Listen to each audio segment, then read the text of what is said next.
Hello and welcome to MahindraGuru.com's official YouTube channel and you are watching a new session of For Your Information #FYI, जहां आज हम बात करेंगे 27 जुलाई के इतिहास की। जी हाँ, What happened on this day? क्या हुआ था ऐसा? 27 जुलाई क्यों है रिमेंबरिंग के लिए important?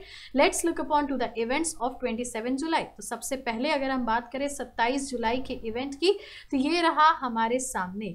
First federal agency, the Department of Foreign Affairs, was established on 27th July 1789.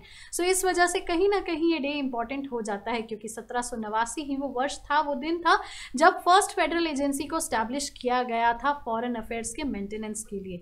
इसी के साथ अगर हम आगे बढ़े और देखें बर्थडे इसकी कि 27 जुलाई किसके जन्मदिन के लिए मार्क की गई है।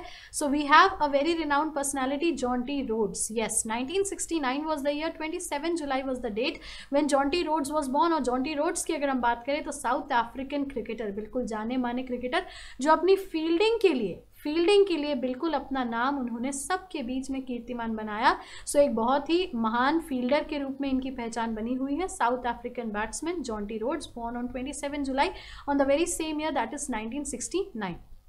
आगे बात करेंगे डेथ की कि किसका निधन हुआ 27 जुलाई को, किसका देहांत हुआ, क्यों ये दिन याद रखा जा सकता है किसी के निधन के हिसाब से। तो yes, we have a personality, Amjad Khan.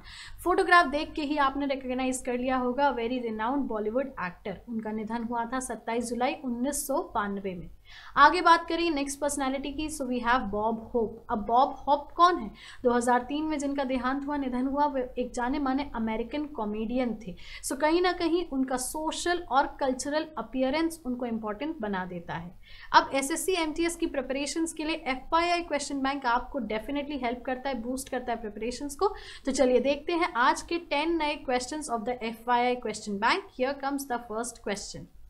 World literacy day is celebrated on, विश्व साक्षरता दिवस कब मनाया जाता है? 5 सितंबर, 8 सितंबर, 8 मार्च या 8 अक्टूबर? So this is something very tricky and interesting to know about. Answer है इसका ऑप्शन नंबर बी, 8 सितंबर, क्योंकि teachers day is celebrated on 5 सितंबर और उसी के 3 दिन बाद 8 सितंबर को हम सेलिब्रेट करते हैं विश्व साक्षरता दिवस या world literacy day. Let's proceed with the next question. Positron was discovered by, positron की खोज किसने की थी? एंडरसन, एडवर्ड जीना, लुइस पास्टर या थॉमस बैरो? पोजिट्रॉन की अगर हम बात करें तो पोजिट्रॉन की डिस्कवरी करने वाले थे एंडरसन, बिल्कुल साइंटिस्ट एंडरसन ने डिस्कवर किया था पोजिट्रॉन। अब पोजिट्रॉन क्या है वो आने वाले जनरल स्टडीज के सेशन में डेफिनेटली आपको पता चलेगा। Let's move on to the next question. The gas that is used in the manufacture of वनस्पति घी is, वनस्पति घी बनाने के लिए कौन सी गैस प्रयोग की जाती है? नाइट्रोजन, हाइड्रोजन, कार्बन डाइऑक्साइड या ऑक्सीजन? सो डेफिनेटली यहाँ आंसर की अगर हम बात करें सो आंसर होगा इसका ऑप्शन नंबर बी, हाइड्रोजन। बिल्कुल हाइड्रोजन की प्रेजेंस में वनस्पति घी को बनाया जाता है। Let's proceed with the next question. Indira Gandhi national forest academy is located at, Indira Gandhi राष्ट्रीय वन अकादमी कहाँ स्थित है? उत्तर प्रदेश, उत्तराखंड, तमिलनाडु या आंध्र प्रदेश? सो आंसर बहुत ही जल्दी स्क्रीन पे, Uttarakhand. Let's proceed to the next question. Which of the following is carbohydrates, निम्न में से कौन कार्बोहाइड्रेट होता है? स्यूक्रोस, ग्लाइसरॉल, मिथियोनाइन या ग्लाइकोलिपिड्स? सो अगर हम बात करें यहाँ कार्बोहाइड्रेट्स की तो कार्बोहाइड्रेट्स होता है sucrose, yes, the presence of sugar. Let's proceed with the next question. Which is the best known bird sanctuary in Haryana? Haryana में सुविख्यात पक्षी विहार कौन सा है? सुल्तानपुर, भरतपुर, रोहिला या Sariska? So bird sanctuary Haryana की डेफिनेटली बेस्ट नोन जो है वो है Sultanpur. Let's move on to the next question.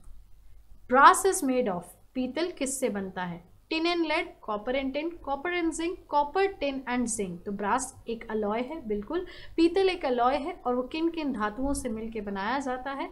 तो उसका आंसर है copper and zinc. Let's proceed with the next question. The first explosion of N atomic device in India was carried out in the state, Bharat ने पहला परमाणु युक्ति विस्फोट किस राज्य में किया था? नागालैंड, मणिपुर, राजस्थान या नॉन ऑफ दीज? तो डेफिनेटली आंसर होगा Rajasthan. Let's proceed with the next question. Which city of India is called as the Park of India? Bharat के किस नगर को भारत का उद्यान कहा जाता है? चेन्नई, मुंबई, हैदराबाद या Bangalore? So definitely city of gardens, Bangalore या बेंगलुरु कर्नाटका कहना इसका बिल्कुल सही होगा। Let's move on to the last question. The first lady of the Indian screen to have been nominated to the Rajya Sabha is, Rajya Sabha के लिए मनोनीत भारतीय चलचित्र की पहली महिला कौन थी? That means the first female Bollywood actress to participate और to be nominated to be the member of Rajya Sabha. Nargis, Shobhana Bhartia, Madhubala या हेमा मालिनी? तो डेफिनेटली आंसर है नरगिस, ऑप्शन नंबर ए। इसी क्वेश्चन के साथ we'll end up the session. Do not forget to click on the like button before getting offline. Comment जरूर कीजिए और share ज़्यादा से ज़्यादा कीजिए। New viewers do subscribe our channel to get the easy access of all upcoming videos. Mahindra Guru के channel पे फिर मुलाकात होगी, तब तक के लिए खुश रहिए, ख्याल रखिए, पढ़ते रहिए और भूलिएगा मत, your success is our success. Thank you so much.